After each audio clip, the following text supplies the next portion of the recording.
Hello, everyone, and welcome to the first ever Kuro Hitsuki X Z main character in-set upgrades for the precons. Z, please explain what we're doing here for the lovely people out there. Hello, hi. We are doing one of my new favorite things that I first experienced with Thunder Junction, which is upgrading the precons using only in-set cards. The rules are to upgrade your precon using only cards from the set that it is from, including cards from other commanders of that set. You can choose to either let the heart of the cards dictate your fate by using strictly cards you pulled, or you can make a more catered deck by purchasing these cards. The only exception to this rule is your land bases. You can use whatever you need to fix your mana base and to fix your curve. And by doing this, we actually create a much more immersive experience for us, like box buyers and pack buyers, by dedicating to the set. We also end up creating far more interesting decks for ourselves because we do not default to like historical all-stars in Magic the Gathering. And we also get to treat ourselves to much more interesting decks than usual because we don't use these all-stars. So I want to scream from the rooftops to the world about this approach for upgrading precons. The only thing I won't promise about this is power level by doing this, because as we've seen with Duskmourn, there are sometimes infinites in the sets or sometimes like oppressive instances in the sets. It really is just anything and everywhere in between on power level, even by limiting yourself to inset. Yeah, no, a wonderful description. It really explains what we're trying to do here. It's not just your typical, hey, you want to upgrade this precon? Be sure to go out to your nearest local card store or online to find like this card you've never heard of or this card from 20 years ago or anything like that. It's just if you want to play within the realm of the precon you get, you go to pre-release, you find some cards, you buy some packs from the set. These are the cards that you're looking for. You know, that we looked through all of them, and we're like, yes, this will be absolutely perfect for especially the Mardu precon. And without further ado, I think we should get into who the commander is. Oh, yes. Zurgo has returned. So Zurgo has the mobilize mechanic, and obviously to beef up our deck a little bit more, we will be focusing on cards that have the mobilize mechanics just to get more of those tokens. And also has token benefits for them moving out of the battlefield, either in combat or out of combat. And we want to continue that theme as well. So the things that we're looking for in set are anything that will either beef up our tokens, produce more tokens, or gain more benefits. And this set has so much to offer in that regard. It's almost too much.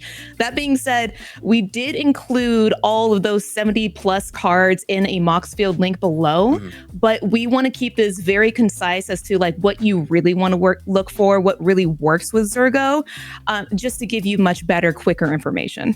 Right, so we're going to be focusing on the top 5 of every single category that we're looking into. So, you know, top 5 token makers, top 5 anthems, etc. So join us as we dive into everything Tarkir Dragonstore has in store for the Zurgo Stormrender precon deck. So let's get a deeper read on Zurgo before we dive into our topic. So Zurgo Stormrender, red, white, and black for a 3/3 legendary creature orc warrior with Mobilize 1, and whenever a creature token you control leaves the battlefield, draw a card if it was attacking. Otherwise, each opponent loses 1 life. And of course, Mobilize 1 means whenever this creature attacks, create a tapped and attacking 1/1 red warrior creature token, sacrifice it at the beginning of the next end step. Okay, this is so exciting to me because you have not only card advantage in your command zone, you also have a damage pinger in your command zone and a token maker in your command zone for only 3 mana, which is why we decided to keep Zurgo Stormrender as the commander for this deck.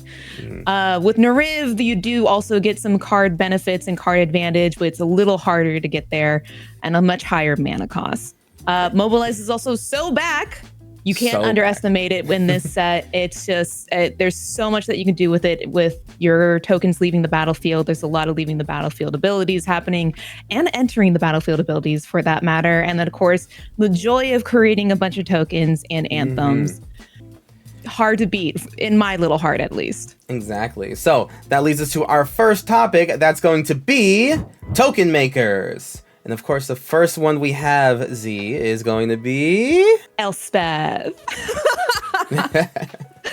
Of course, we have to talk about Elspeth in this deck. She's the most obvious and most powerful inclusion in your inset upgrades. And let's go ahead and read her off. Right. Elspeth Stormslayer, 3 white for a legendary creature, legendary planeswalker, Elspeth. If one or more tokens would be created under your control, create twice that many of those tokens. +1, create a 1/1 white soldier token. And then 0, put a +++ counter on each creature you control. Those creatures gain flying until your next turn. And then -3, destroy target creature an opponent controls with mana value 3 or greater. And she comes in with 5 loyalty. It's a bit ridiculous that they made this card. I'm not gonna lie. It has literally everything that you can want to help enable your tokens that get on the battlefield. And of course, make mobilize 2 times scarier every single time that you swing, because it will enable that mobilize 1 in your command zone to be a mobilize 2 and any other mobilize cards that you have. Yep, they're gonna get straight up doubled. And then at the, if you want to go super wide and you want a different variety of tokens, the +1 to Elspeth is great. And then if you just want to, you already have a really decent board, you want to bump those numbers up on every single swing, right? Because you need your mobilized creatures to be able to keep on attacking. So being able to put a +++ counter for 0 loyalty every single turn is going to be fantastic. And then of course the -3 is just like, oh, that dragon over there, it's a bit of a problem. Let's just get rid of it. Yes, Mardu does have a lot of problems with having enough mana for interaction. So to have it available in a card that can do other things is absolutely huge. All right, and then over to our next card, we have Anafenza, Unyielding Lineage. Okay, reading Anafenza. Anafenza, Unyielding Lineage, 2 and a white for a 2/2 that has flash, first strike, and whenever another non-token creature you control dies, Anafenza endures 2. So this card, I was a little bit iffy about including it because I feel bad about killing my actual creatures on the board, my non-token creatures on the board. And then I remember Mardu has the opportunity to not only recur, but benefit and or duplicate things that have died. So to get a little bit more tokens, especially a variety of different tokens onto your battlefield when things inevitably do die, because you will have scary things that people want to get rid of, is absolutely awesome. And one of the coolest things you can do with Anafenza in response to a board wipe is flash her in for 3, and then the whole board gets wiped, including Anafenza, but she'll see each and every creature that died. So you're going to endure 2 on each of those creatures. So you end up with a board full of 2/2 spirits, and everyone else has nothing. That's brilliant. It's so good. All right, on to our next card. We have War Effort. So War Effort, 3 and a red enchantment. Creatures you control get +1/0, and whenever you attack, create a 1/1 red warrior creature token that's tapped and attacking, sacrifice at the end. So basically, mobilize 1, but since the enchantment itself is not attacking, it can't have mobilize 1. Yeah. Correct. And the thing about mobilize is that it is on a lot more smaller creatures. And while there are scary creatures, your more scary creatures will not have mobilize. Sometimes you're going to need and or want to hold back your mobilize cards, but this enables you to keep swinging with other creatures that you have available to still get that mobilize benefit and trigger. And it's an uncommon, but I mean, this goes to show that there's a lot of cards at any rarity that's going to just help assist with what the deck wants to do. Your entire mobilized board getting +1/0 on top of another token tapped and attacking, that's kind of exactly what this deck wants to do. It keeps pressing that attack. All right, and the next card we have is Sinkhole Surveyor. So Sinkhole Surveyor, 1 in the black, 1/3 bird scout. Flying, whenever this creature attacks, you lose 1 life, and this creature endures 1. So the thing about this card is that it was scary to draft, but in Commander, your life is most certainly a resource. And to continuously make more tokens as well as more diverse tokens that are not just warriors is a huge benefit to this deck, especially if you get Nariv out as well. Flying, great evasion. We need evasion to be able to feel more confident about swinging in this deck.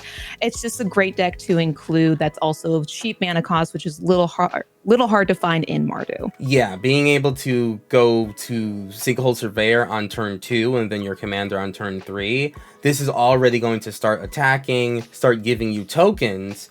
Or honestly, you could just make the bird bigger and bigger if you know that your opponents are going to have some dragons out. Then this will eventually reach that size and bigger. We love seeing flexibility in our cards. Absolutely. And over to our last card in the token maker category, we have Mardu Siegebreaker. Mardu Siegebreaker, 1 red, white, and black for a 4/4 human warrior with Death Touch and Haste. Whenever this creature enters, exile up to 1 other target creature you control until this creature leaves the battlefield. Whenever this creature attacks, for each opponent, create a tapped and attacking token that is a copy of the exiled card. At the beginning of your end step, sacrifice those tokens. So this should already get you excited on hearing what this card can do. And not only is it the things that you can do with this card ridiculous, but also you could do it immediately when it enters the battlefield with that haste enabler, which is even more exciting. So you can copy any of your cards that, make even more tokens, have entering the battlefield effects, but even better, leaving the battlefield effects as well. There's so many cards in this set that are going to be absolutely disgusting with this card. And it's really interesting that you get to exile just another creature you control until this card leaves. So you're not even losing that creature. You're going to get it back. It's just Mardu Siegebreaker keeps on attacking. Death Touch. Haste means you're just going to do it right then and there. No one's going to be ready for it. And as long as you make that card that you took away count, this is maybe just going to swing the game in your favor immediately. Absolutely heavy hitter in this set. And then on to the next subject, which is one of the most important things in Mardu, ETB and death triggers. Now, this is my favorite subject when it comes to Mardu because it is the motto of some of you may die, but that is a sacrifice I am willing to make. And our first one up is Sharpshooter. So we always want to see impact tremors, but now we get to see it in set. But luckily it's not as powerful as regular impact tremors. We get to be a little bit more flavorful and a little bit more tame, which also helps our opponents not hyper focus on us as well. Sharpshooter, 1 in the red for 1/3 with reach, which is pretty awesome in the dragon set. Whenever another creature you control enters, this creature deals 1 damage to target opponent. Now it's very obvious to see why this is fantastic with Mobilize. You're going to get a little bit more damage out of your creatures entering the battlefield. But on top of it, we also get another body that we possibly get to sacrifice later for more benefits. And also being a 2-drop means that this comes out on turn 2. Your commander on turn 3, you just start going and going and going. All right, and then on to our next card, we have Barren Step Siege. Barren Step Siege, 2 white and the black enchantment. As this enchantment enters, choose Abzan or Mardu. For Abzan, you have at the beginning of your end step, put a +1/+1 counter on each creature you control. And then for Mardu, at the beginning of your end step, if a creature died under your control this turn, each opponent sacrifices a creature of their choice. This is just ridiculous at this point, especially for just 4 mana. And either choice is fantastic. Now, in my personal opinion, Mardu is far more impactful as a choice here because you are just going to be clearing the board every single time you end your mobilize step. So whether you want to be evil or kind is the true question on whatever choice you make on this card. And the way you're going to make sure that you trigger this right. So Mobilize says at the beginning of your end step, sacrifice. Barren Step Siege says at the beginning of your end step if a creature died. So what you're going to do is have Barren Step Siege trigger after Zurgo's Mobilize trigger, right? So Mobilize, trigger, sacrifice that creature, then Baron step C. There's only one beginning of end step, but you do order on the stack which trigger triggers first. This is devastating. This does get around a lot of creatures that could potentially be impossible and or difficult to deal with. And also with the Abzan side, if you chose that, the physical creatures you have, not the tokens, but the other creatures you have that are doing the mobilizing get bigger and bigger, so they're harder to block. All right, and the next one we have is Thunder of Unity. Look at Zurgo's goofy face over there. All right, so this is a saga, red, white, and black. Chapter 1, you draw 2 cards and lose 2 life. Very good for Mardu. And then chapter 2 and 3, whenever a creature you control enters this turn, each opponent loses 1 life and you gain 1 life. I just need to first speak on how obvious they were with put this in your Mardu deck. Yeah. Here's Zurgo, here's Nariv, here's the banners, this goes in the deck. Yeah. It just does. Yeah, like you already, if you open this in the pack and you're upgrading the Mardu precon, you already knew this was going in, because this is literally, they're telling the saga, the tale of the Mardu in and of themselves. So draw 2, lose 2, which is pretty great. we need to draw on this deck. And then chapter 2 and 3, every mobilize trigger, every token production, ping your opponents on the top end, and then Zurgo makes you sacrifice them, and then you deal damage on the back end. It's just a beautiful Mardu card through and through. And our next card is Nariv, Heart of the Storm. Speak of the devil. So Nariv, Heart of the Storm, 1 red, white, and black. Legendary creature, Spirit Dragon, 4/5. Flying, if a creature you control that entered this turn would deal damage, it deals twice that much damage instead. This is very specific and perfect for mobilize.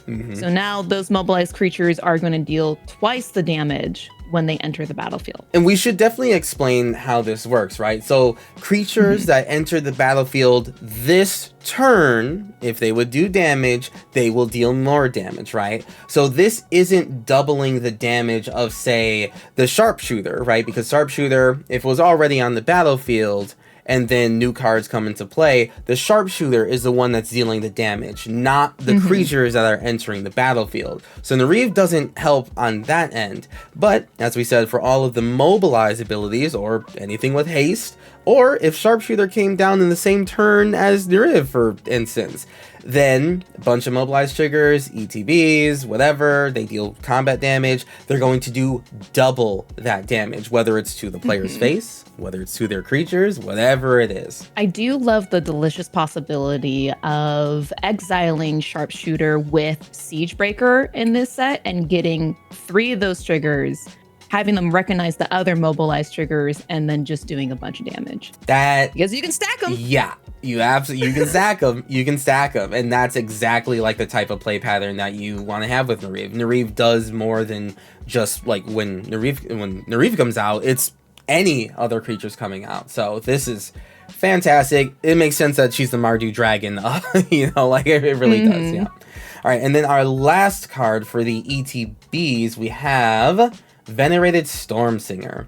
3 in a black, mobilize 1. Whenever this creature or another creature you control dies, each opponent loses 1 life and you gain 1 life. It is so good to see that there are other cards other than Zurgo that will give us those death triggers. This is wonderful to include in the set as well. It would be really hard to rely on just Zurgo or the few other cards. It is worth the cost to also have a 3/3 with Mobilize 1 on top of it. Like, even though he costs 4, it's just the fact that you could just sit there, not even swing with him ever, but you are getting all of these triggers every single turn. It's a whenever trigger. Yep, whenever. So it could be on your opponent's turn and they blow up the board. That's fine, but every opponent is going to lose 1 life and you're going to gain a life. And then our next topic is going to be, speaking of mobilize, we should probably look at the actual mobilize cards that you're going to want to take from the set and put into this deck. So let's look at mobilize. So the first card we want to talk about in mobilize, and boy howdy, is it a really, really good one. We have Dalkovan Pack Beasts. Z, do you want to read this one here? Absolutely, I would love to, because this is a card that I insisted on having in here that I don't want anybody to overlook when they're upgrading their precon. Dalkovin Pack Beast is 2 and a white. It is a Ox with Vigilance and Mobilize 3. Now, this is the higher Mobilize I've seen in this set, and it is a really good blocker. Just because it has 0 power doesn't mean that it cannot swing. And when you have Zergo out, if you do swing with this card, and Vigilance means that's going to be able to attack on the knockback, but because it has Mobilize 3, those creatures will die. Zergo's going to deal damage to each opponent when they die. So really, it's still doing 3 damage, regardless of if those creatures actually hit, because if those creatures hit, then that's even more damage that just these pack beasts are doing. I think this is absolutely a funny card, and I'm a little blown away that it's just an uncommon, seeing that it synergizes with Zergo for just so well. And this is the highest natural Mobilize, but we will see later a card that probably breaks it. But yeah, Mobilize 3 is actually really, really good. And the next card we have up is Shock Brigade. So Shock Brigade, 1 in the red, 1/3 with Menace and Mobilize 1. It's a very simple card. It's a common, but it's actually pretty good here. This will help you get ahead in the early game if you get to have it in your opening hand. Getting just another Mobilize onto the battlefield that will most likely also get through itself is really good card to consider putting in just for that early game advantage. And if your opponents are choosing to use 2 creatures to block this 1/3, that probably means that the Mobilize card, the Mobilize token that it made is gonna get through. And then our next one will be Windcrag Siege. Windcrag Siege, 1 red and a white, another enchantment. As this enchantment enters, choose Mardu or Jeskai. Mardu, if a creature attacking causes a triggered ability of a permanent you control to trigger, that ability triggers an additional time. And then Jeskai, at the beginning of your upkeep, create a 1/1 red goblin creature token. It gains lifelink and haste until end of turn. Now, obviously, we're not really going to be choosing Jeskai all that often. We're going to be choosing Mardu, and while it doesn't say Mobilize itself, it is for Mobilize in this deck, causing our Mobilize abilities to trigger an additional time. Whether it's like Mobilize, an attack, make more creatures, if there's any other token producers, like say the Mardu Siegebreaker that says on attack, make copies of the card that was exiled, put them to play, they're attacking, this will trigger that. Windcrag Siege is honestly one of the easiest and best includes that you can have. This one card would make your precon just already a little bit above the curve. Okay, and then the next card we have is Zergo's Vanguard. 2 in a red, Mobilize 1, and this creature's power is equal to the number of creatures you control. So it's a *3. Now, this is another card that can be included for more early game plays to get more Mobilize triggers, and a card that is going to gain more power off of Mobilize is a pretty good card to have. Yeah, the way that this card specifically works, it's like, you know, it's just a *3, so if it's by itself, it's a 1/3, but as soon as it starts swinging with Mobilize, the rest of your board is swinging with Mobilize, you're producing more tokens, this card ends up being able to hit as like a 17/3. Right? Like this one creature ends up being really, really strong if your deck is performing even moderately well. And if you give a trample somehow, or unblockable somehow. Or unblockable, yes. Yeah, good luck to your opponents on that one. And our final card in the Mobilize category is going to be Stadium Headliner. Oh, absolutely. This is a single red, one of the few 1-drops that we get to have for Mardu in this set. It's Mobilize 1, but the fun part is if you pay 1 in a red and sacrifice this creature, it deals damage equal to the number of creatures you control to target creature. Now, this is amazing to have on the board as just something to sacrifice in general, to have something to give more Mobilize triggers about, and then for just good old removal. Yeah, it's not even that like a sorcery speed ability, right? So if you just hold 2 up and you know if there's a dragon about to bear down on you, you'll be able to sacrifice this guy and just take him out. Or it'll have a lot of power after right before your end step and all of your Mobilized tokens disappear. This card will be able to deal a crap ton of damage. And then also imagine having this under Siegebreaker. Honestly, with every single card we say, it's just like, okay, but imagine if this had was under Siegebreaker or had Myriad or anything else. So like this card is really, really good. And even though Siegebreaker, the way it works, doesn't allow you to get mobilized triggers off, it doesn't really matter. You still made like a token of a card that you want to make copies of, and if it's Stadium Headliner, you just swing, have 2 mana up or 4 mana up to trigger both of them, and just remove creatures that are in your way. And if I gotta say, I think one of the most important factors about this card is the 1 red pip that it has. Not only does it get out early, start triggering Mobilize and all of that stuff, but the 1 red pip ends up being very important for all of the recursion abilities that we have. And that's gonna be the next topic. So let's dive over into the resurrection spells. Recursion is a very fun and often surprising benefit that is available to Mardu, because oftentimes our options for sacrificing something is not limited to just tokens. Sometimes we do have to do actual physical creatures and toss them into our graveyard in order to get some sort of benefit or to avoid getting hit in the face too hard. So our very first card for that is... The first card we have is Sidisi, Regent of the Mire. 1 in the black for a 1/3 zombie snake warlock. Sacrifice a creature you control with mana value X other than Sidisi. Return target creature card with mana value X+1 from your graveyard to the battlefield at sorcerer speed. So when we sacrifice a token has 0 mana value.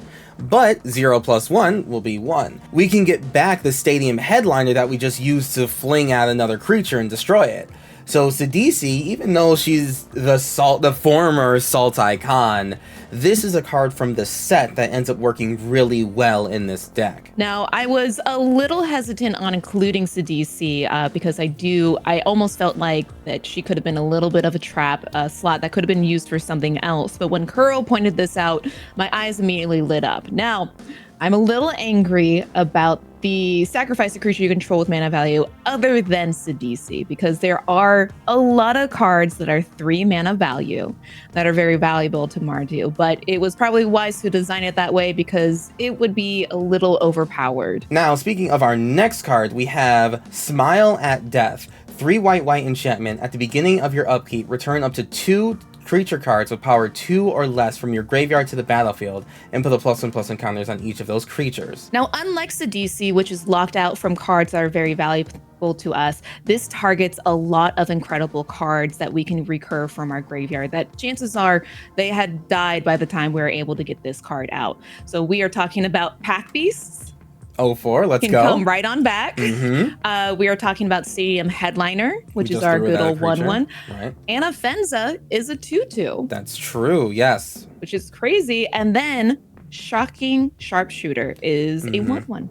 Right, that's going to be a card that your opponents are going to want to get rid of, and now Smile at Death just keeps on bringing it back. And it's really great to notice that, like, there's no finality counters or anything like that. They just come back, and they're stronger. Like, oh, all right, sure. And, and Mobilize is a very dangerous mechanic, too, like, for the cards that are swinging. Zurgo gets to swing like as a 3/3, but like that's blockable and very easy to destroy. So being able to keep on, knowing that you can keep on swinging over and over with your mobilized creatures and that they're just going to come back next turn even stronger somehow, means that we can just keep on triggering this mechanic no matter what. And there are some scary cards that we haven't talked about yet that this card can target. Yeah, so we'll be sure to bring them up. And the next one we have is Victimize. Now, this card is well within the rules of upgrading in set because this card is part of the Sultai Precon. Right. You can use the rules to go ahead and either pull this card from your collection, that is from anywhere in any set because it is in the Sultai Precon, or get it from the Sultai Precon yourself. Yeah, and Victimize ends up being really, really good regardless, because 2 in a black, choose 2 target creatures in your graveyard, sacrifice a creature. If you do, return the chosen cards to the battlefield tapped. Like, okay, I sacrifice 1 token, I get back 2 of any creature in my graveyards? Like, okay. fully broken card. I love it. Yeah, like if Zurgo swings and dies, honestly, okay, and our opponents let the 1/1 go through because they don't want us to draw a card, that's fine. We'll Victimize, get the card to go away anyway, and still get Zurgo and something else back. Now, this next card is only present in the Abzan deck, but you're not going to have to gut your Abzan Precon just to get this card. It's very good in this deck, which is awesome, but you can also open this in the collector boosters themselves, so you can keep the Abzan deck whole and happen to pick up one of these anyway. Now, Reunion of the House, 5 white sorcery. Return any number of target creatures with total power 10 or less from your graveyard to the battlefield. Exile Reunion from the House. And as we have pointed out with Smile at Death or Sidisi, a lot of the cards that we enjoy in Mardu have low power. Right, so you'll be able to say like, oh, let me bring back Nariv for 5 power, and then a bunch of 1 power creatures or 0 for the for the pack beast, right? So all around great card to keep just to go ahead and be like, haha, I'm not dead yet. That's right, and it's a very end game spell, so this is an after your opponent's board wipe a couple times just to take away your hordes of creatures. Reunion of the House will just let you bring them all back. And the last card of this is going to be Will of the Abzan. Now, Will of the Abzan is 3 in a black sorcery. Choose one. If you control a commander as you cast a spell, you may choose both instead. Any number of target opponents each sacrifice a creature with the greatest power among creatures that player controls and lose 3 life. And then return target creature card from your graveyard to the battlefield. Just a great straight up, this is the card that I need right now, and it's entering the battlefield. Yeah, and it's any number of target opponents, right? So you, if you're playing a political game, you could say, okay, you don't sacrifice anything, but the other 2 do. You get to do a free 3 damage, which is awesome, and they're going to sacrifice their biggest creatures. So now you'll be able to swing with Mobilize, freely. And chances are, if you have Zurgo out and you cast this card, you'll be able to get both, and Zurgo's probably not going to be the toughest creature you have out there. And of course, it's a game of commanders, so you will probably have your commander out and be able to choose both. Yeah, I mean, Zurgo only costs 3, so it's pretty likely that he'll be just fine. So next we want to talk about what to do with all of these creatures that you're recurring and mobilizing. We gotta find a way for them to actually break through those front lines. So, of course, we're going to go over to Anthem spells. So, looking at our Anthem cards, the first one we want to point out is something that we can get back with Smiles at Death, and that's going to be Starry-Eyed Skyrider. Whew! Now, this card is sweet. 2 in a white, 1/3. Flying. Whenever this creature attacks, another target creature you control gains flying until end of turn. And then finally, attacking tokens you control have flying. Now, if there's anything that you know about me, I love flyers, but in particular, I love surprise flyers. Giving all of your tokens an evasion is incredible. This is also surprisingly cheap to give your tokens this benefit. Yeah, only 3 mana. And this, the fact that this creature gives another target creature control flying is really good for Mobilize. So now Zurgo gets to swing and not be blocked by, things on the ground. So the Mobilize trigger keeps on happening. That Mobilize trigger comes in and now has flying. It's gonna get that damage in. And then our next one up is Shajic Silverquill, another card that can be brought back with Smiles at Death. 3 white and a black for a 2/5 Elder Dragon with flying, double strike, and at the beginning of combat on your turn, you may choose 2. Each mode must target a different player. Either target player gets a 2/1 black-white Inkling, target player draws a card and loses 1 life, or target player puts a +1/+1 counter on each creature they control. All of these are perfect for ourselves as well as for politicking, because if we target ourselves for the Inkling with flying, we give ourselves another Nariv trigger. Of course, card draw is one of the best things in Magic the Gathering, and then putting a +1/+1 counter on each of your creatures, that's exactly what we're looking for.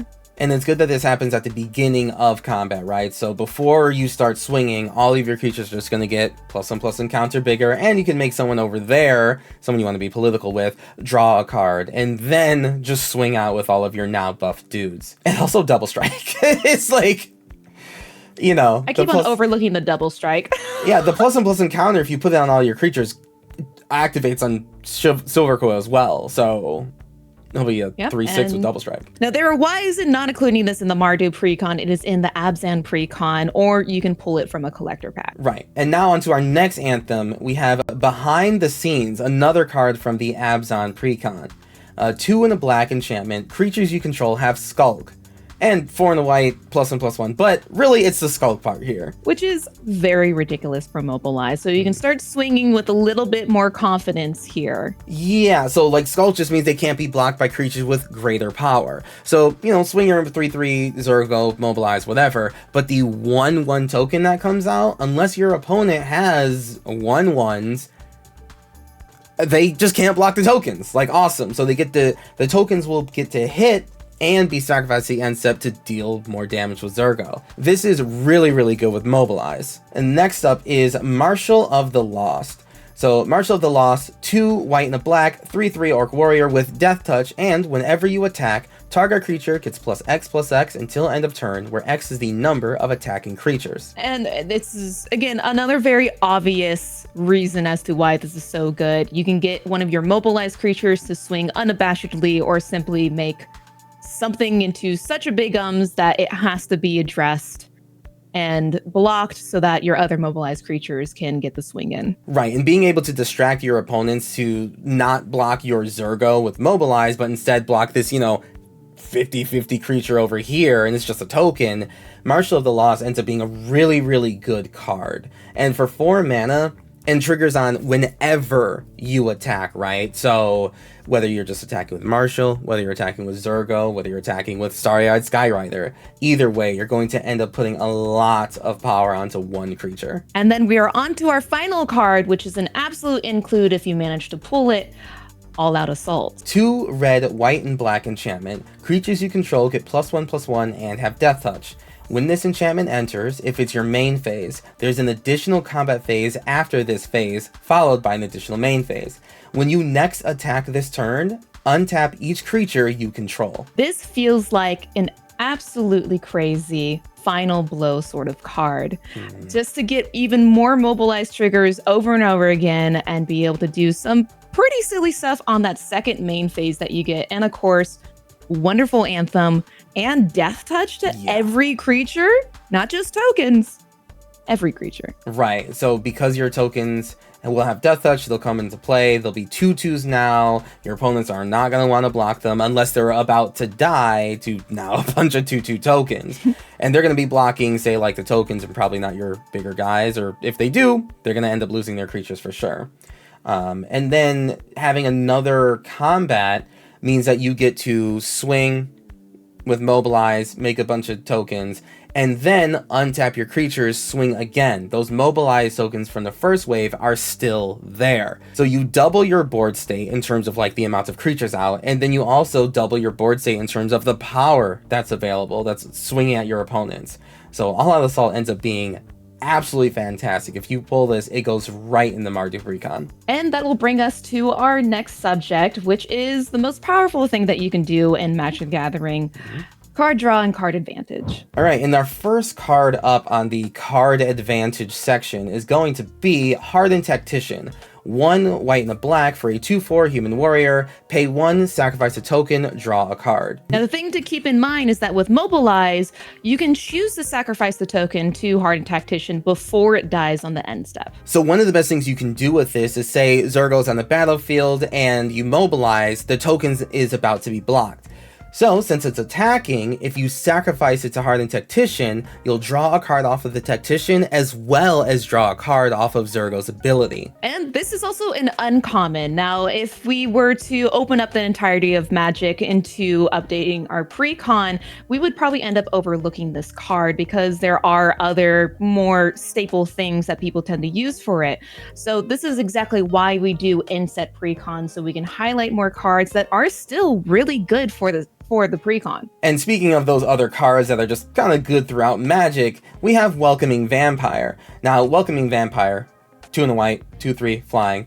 Whenever 1 or more other creatures you control with power 2 or less enter, draw a card. This ability triggers only once a turn. Now, this is just a good, fair Magic card that is available to us in this set, and it also gives us a body to possibly sacrifice later, and it is recognized by Smile at Death. Right, yeah, having 2 power in this deck seems to really be a big theme. And onto another card that has, 2 or less power, we have Marduk Devotee. For a white, a 1/2 enters the battlefield and scry 2. And pay 1 and add red, white, or black to your mana pool. Now, what I really want to point out is that you do just have to tap the land of your choice to then get the color of your choice to make this work. You don't have to tap Mardu Devotee. You don't have to tap 2 lands to get the color that you want. So this does a lot of work for fixing Mardu colors. Yeah, especially if we're only upgrading from lands in the set or anything like that. There will be times where you just don't have the proper mana out, especially if there's like double pips for things. So having just like one guy that you cast really early in the game, just be able to make sure you always have the right Mardu mana ends up being really important, especially when Zurgo costs specifically red, white, and black. Scrying 2 is nothing to turn your nose up at, especially when we can recur this card with either Sidisi or Smile at Death. And that brings us to the next card, which is Stormbeacon Blade, 1 in a white, artifact equipment. Equipped a creature gets plus 3/0, and whenever a equipped creature attacks, draw a card if you control 3 or more attacking creatures. And equip cost is 2. Now, we are definitely going to be swinging with more than 3 creatures in a mobilized Mardu deck. Yeah, one of the good things to notice is there's going to be a lot of like, when you attack, count how many creatures you have and do X, Y, and Z. You are able to resolve mobilize before or after those abilities because they're all happening whenever you attack.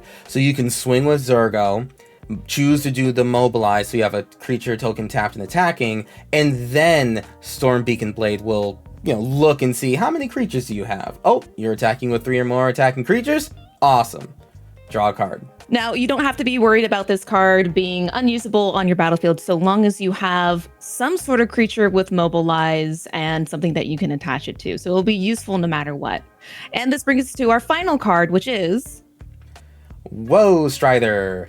2 in a black, creature horror. When this creature enters, create an 0/1 white goat creature token. Sacrifice another creature, scry 1. It also has escape, pay 3 black, exile 4 other cards, bring this card back from the graveyard to the battlefield with 2+1/+1 counters on it. So now you can sacrifice your mobilized cards before they disappear on the end step and not only draw a card, but also scry before you draw that card. Right, so one of the coolest things that you can do is swing with Zurgo, other mobilized triggers, whatever. And again, if that creature token is going to be blocked, you can just simply sacrifice it, scry the top card of your deck, and either put it to the bottom, top, whatever, and then draw a card based off of Zurgo Stormrender's ability. So this is probably like one of the best sack outlets you can have in this entire deck. And onto the final subject, which is our top 10, the cards that you are going to always be happy to see when or if you pull them and immediately include. The first 5 that we have already seen are All Out Assault, Barren Step Siege, Elspeth Stormslayer, Mardu Siegebreaker, and Starry-Eyed Skyrider. And the final 5 we haven't seen yet, which the first one is Avenger of the Fallen, 2 in a black for a 2/4 human warrior with Death Touch, mobilize X, where X is the number of creature cards in your graveyard. If I see any of you not have this card in your upgraded precon when you could have, I am coming for you. Because this cannot be underestimated. Mobilize X can go so crazy, and you're playing Mardu, so you are inevitably going to have creatures in your graveyard. Right. This has won me the game multiple times already. And the fact that it's a 2/4 means it comes back from the graveyard from literally all of our recursion that we have in the deck naturally brings back Avenger of the Fallen. It is such a phenomenal card to have. And after a board wipe, this card could just win you the game, actually. You can have your board wiped, you play this for 3 mana, haste, whatever, and you just win. Yes, this is your get out of jail card for when you got too scary. Right. And this brings us to our next card, which is Ruinous Ultimatum. Red, white, black, sorcery. Destroy all non-land permanents your opponents control. Now, this is a special guest card, and so while it's technically not created from the set, you can pull it from the set, and thus it meets our requirements for building in set. And this card is truly just a one-sided board wipe of our dreams. You get to wipe out everything your opponents have, enchantments, artifacts, creatures, whatever, and you get to swing in with your Mardu hordes and absolutely clutch the game. And our next card is Voice of Victory. Voice of Victory is a 1 in the white, 1/3 human bard with Mobilize 2, and your opponents can't cast spells during your turn. Now, I don't know about you, Kuro, but I love being able to do whatever I need and want to on my turn. Exactly. No more blue players, no more green players, no more anyone else interrupting your mobilized turn. You have your own turn. Everyone else, stay away. Being able to swing with confidence, knowing there aren't going to be any combat tricks coming our way, is a huge thing to have for Mobilized too. And you're going to have to remind your opponents that they can't do stuff on your turn because they're going to feel like they can. And they're going to say like, oh, I'll just kill your Zergo in response. But like, no, Voice of Victory right here. Sorry, you missed it last turn, but you can't cast spells on my turn. Sorry, bud. I'm getting a little bit of free information there. And that brings us to our next card, which is Bone Cairn Butcher. So 1 red, white, and a black 4/4 creature demon with Mobilize 2, and attacking tokens you control have Death Touch. This card is just awesome. The art even more so. Giving all of your attacking tokens Death Touch is absolutely devastating. Yes, this really feeds into the whole Mardu deck about like, hey, you can either let my tokens hit you and bring you closer to death, and then I just sacrifice them at end turn and they just, deal damage to you anyway, or you block me and I draw cards. Now Bone Cairn Butcher will say, oh, you blocked me? Well, I'm going to draw cards and definitely kill whatever was in my way. And last but not least, for our top 10 is second Zergo. Zergo the Thunder's Decree, red, white, and black, 2/4 legendary creature, orc warrior with Mobilize 2. During your end step, warrior tokens you control have this token cannot be sacrificed. So now all of our Mobilize gets to stick around. Do note, it does say warrior tokens you control, right? So like if you make any other tokens that are temporary, if they're not warriors, and be sure to look out for some warrior creatures that you have in your deck if you do end up making clones of them. But if they're not warriors, they will be sacrificed at the end step if that's what your deck needs them to do. But Zergo says your mobilized tokens, no matter where they came from, they will not be sacrificed at the end step. Now, you might think that this is a little bit of a non-bow with both Zergos here. Your opponents are going to have to choose, okay, cool, all the mobilized creatures stay and Zergo doesn't deal damage to me. But then next turn, I just get hit with a whole bigger horde of creatures. So it ends up not really being that good for them. So in either case, you're still going to be getting your death triggers while also building your board state. But on top of it, notably, his power is 2. Zergo's going to get shot pretty quickly, but we will be able to bring him back. With all of the absolutely bonkers reanimation spells we have. And Mobilize 2, that's perfect for a Victimize. And you get Zergo back and something else. Smiles at Death gets the 2 power back. We're just not going to stop attacking with Zergo Thunder's Decree. And that wraps it up. We hope that you'll join us on this way of interacting with the set and approaching upgrades. We've already done a few other decks from previous sets, so let us know down in the comments what precons you would like us to do next. And share with us any cards you pulled on your upgrade quests, or if you think we missed anything. We have a Moxfield link below with all of the cards in the set that can be included in Zergo, and have labeled the cards so you can quickly recap what we've shown you today. I'm Z. And I'm Kuro. And we hope that this video has convinced you to do something different.